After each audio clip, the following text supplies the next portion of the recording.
पिंपरी चिंचवडमध्ये पाण्याचा प्रश्न सुटणार का आणि नागरिकांना रोज पाणी मिळणार का?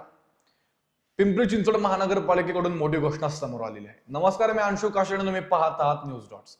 पिंपरी चिंचवड शहरातील वाढत्या लोकसंख्येमुळे पाण्याचा प्रश्न अधिकच गंभीर बनत चाललेला आहे. याच पार्श्वभूमीवरती महानगरपालिकेचे नवे आयुक्त डॉक्टर विजय सूर्यवंशी यांनी पाणी पुरवठ्याच्या कामाला सर्वोच्च प्राधान्य देण्यात येणार असल्याची स्पष्ट ग्वाही दिली आहे.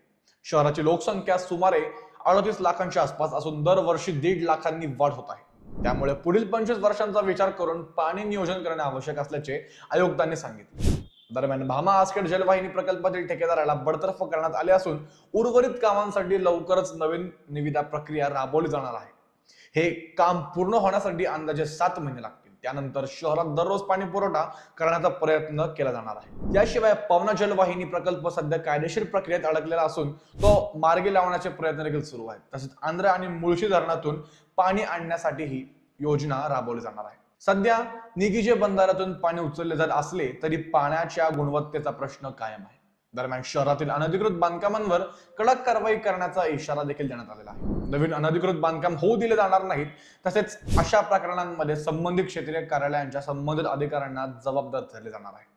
पायाभूत सुविधांवरती वाढत्या लोकसंख्येमुळे ताण येत असल्याने सांडपाणी व्यवस्थेवरती 1000 किलोमीटर लांबीच्या वाहिन्यांचे काम सुरू असून त्यापैकी 200 किलोमीटर काम पूर्ण झालेले आहे. महानगरपालिकेची आर्थिक स्थिती स्थिर असल्याचंही आयुक्तांनी स्पष्ट केलेले आहे. सुमारे 336 कोटींचे कर्ज आणि 4000 कोटींची देणी असली तरी 5790 कोटी रुपयांची ठेवी उपलब्ध आहे.